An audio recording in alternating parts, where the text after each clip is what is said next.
मनस्फूर्तीने वाचला असेल तर त्यामध्ये 43वा अध्याय आहे आणि ह्या 43व्या अध्यायामध्ये अनंताच्या व्रताचं महत्व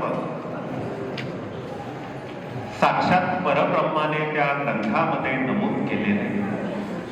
द्वापार युगात पांडवांना राज्य मिळावं याकरता भगवान कृष्णांनी धर्मराजाकडून पांडवांकडनं हे व्रत करून घेतलं आणि म्हणूनच त्यांना कुरुक्षेत्री विजय मिळाला।